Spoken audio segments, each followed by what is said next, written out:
Guys, good afternoon. So ito, may gagawin tayo dito Wigo. So ito kasi check engine. Nangangamoy lagi ng gasolina. Kaya ang ginawa natin, imbis na papalitan yung oxygen sensor. So number 1 tsaka number 2 to. Ito number 2. Tapos ito yung number 1. Lilinisin na lang muna natin to. Kasi mahal ang dito bago. So ito yung panglinis natin. Carb cleaner, so pwede na to. Ayan o. Ito yung number 1, nalinis na siya.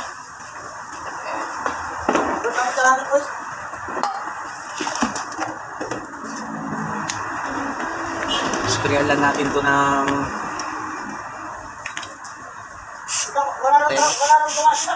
ha? Sino?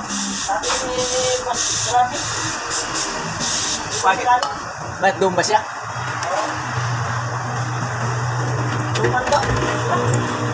Okay, so in-spray na natin yung pinakadulo niya. Tapos hahangin na natin siya ngayon.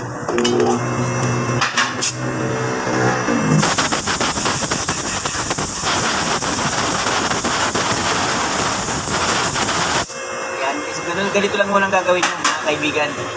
So lilinisin nyo na lang muna yung oxygen sensor kasi napakamahal ng bago nito. 2,000 yung replacement. Ayan o, yung pinakadulo niyan. May butas, dapat pasukin ng cleaner sa loob.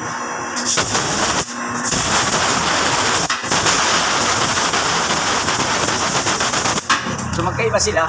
Ito yung number 2. Tapos ito yung number 1. Oxygen sensor. Toyota Wigo.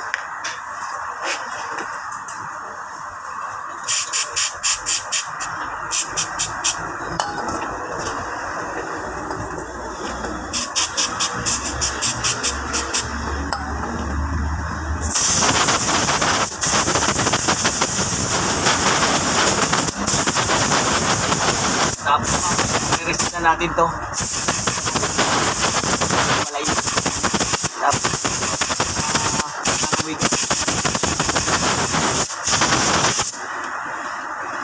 ayan o.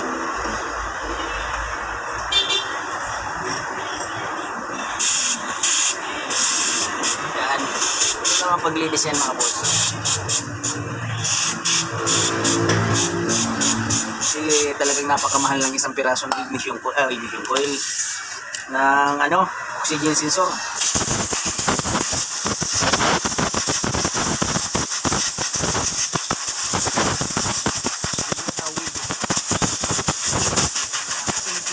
Tapos akala mo yung gasolina na so hindi natutuyo, hindi nasusunog. Ibig sabihin hindi nasusunog yung gas, ganun ang amoy niya. Laging panis, parang ganun. Kailangan oxygen sensor, tapos yung spark plug, ipikit nyo din yun, palitan na.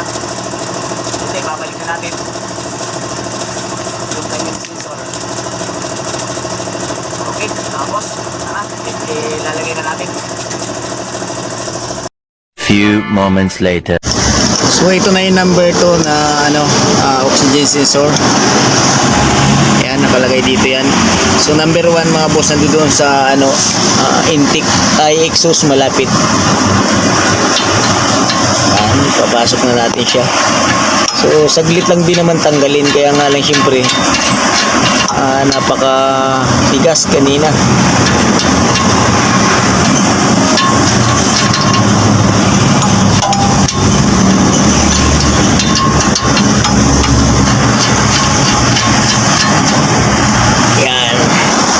Tapos syempre meron tayong special tools niyan. Pag wala kasi to, so hindi natin matatanggal yan. Ayan o. 24 ang size niyan. Sakit. Ayan, sakit na may biyak siya sa gitna. Kasi yung wire yung papasok sa gitna mga boss.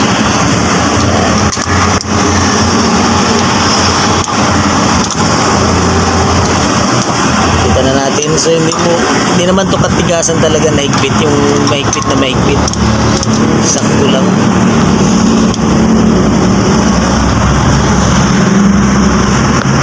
Yan. Diba? Ang saktuhan lang pag naghihigpit kayo. baka naman manuang treat. Okay, kabit na siya. Tapos dito yung connection niya ilalagay na natin. Doon na yan sa taas.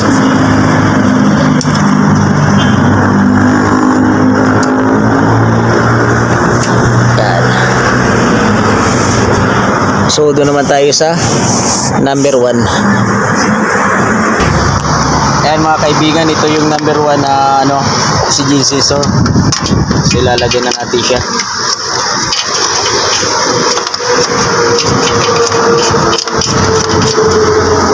Siyempre pag tinanggal nyo yung socket dito, so tatanggalin nyo yung housing ng air cleaner kasi na masikip to rito yung kanyang dugtungan. Kaya dapat alisin nyo yung air cleaner ng housing ng air cleaner. No. Diba? Toyota Wigo yan, 3 cylinder. So ito, higpitan na natin to. So ito talaga yung ating importante. Talagang special tools mga kaibigan na kailangan dyan. Yung pinakita ko sa inyo, yung may biak sa gilid. Ayan. Kasi yung wire dyan papasok. So yan yung pagtanggal ng oxygen sensor.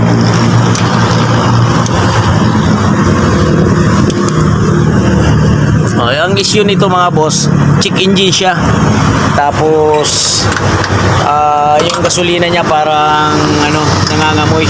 So hindi siya makasunog ng maayos ng gas. Parang hilaw.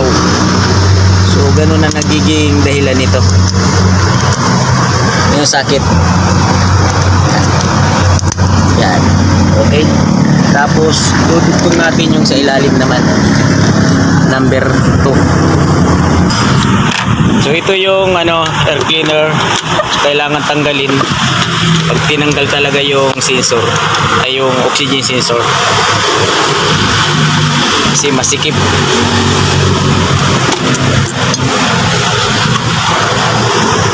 So ito na ilagay na natin yung air cleaner nya. Yan. So lalagay naman tayo ng spark plug. So gagamit tayo ng dinso. Ito yung ilalagay natin. Iridium. Ganda niyan. Ito mga boss, mag-i-scan na tayo. Ito na yung Wigo na nilinis natin yung oxygen sensor nya. 1.2 yung nilinis natin.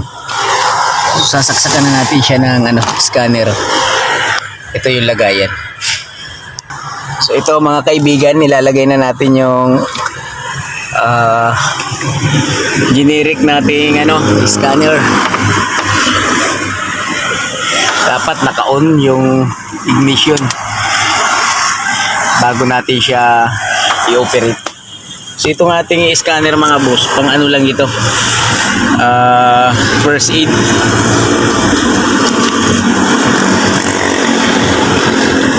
Okay, read code. So, scroll. Yan. Yan sensor to, circuit, active, detective bank 1 sensor.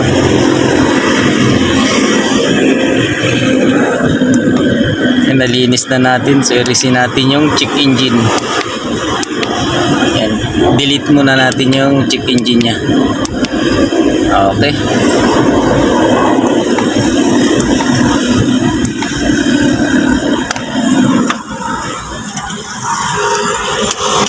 Natin susi.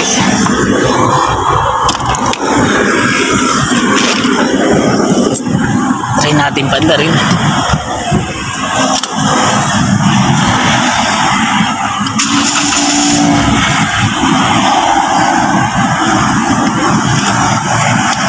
So ayan, bago na yung spark plug nya, bagong linis yung oxygen sensor.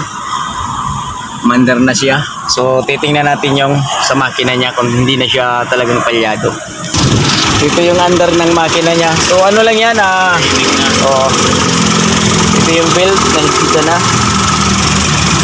Obserbahan mo na lang. Pagka bumalik. Wala na yung niya check engine sa ngayon. Mga ilang araw ba bago lumabas yun? Lumalabas din agad? Ha? Lumalabas din agad? Drive kaya natin. Pagka... Painitin natin. Tapos pagka ano sana? Sige. So, test drive tayo. So, ayan. Wala na yung check engine niya sa ngayon. So, ngayon, obserbahan na lang kung lalabas pa. Ayan. Papatayin muna natin. Titingnan natin ulit kung mag-indicate yung check engine.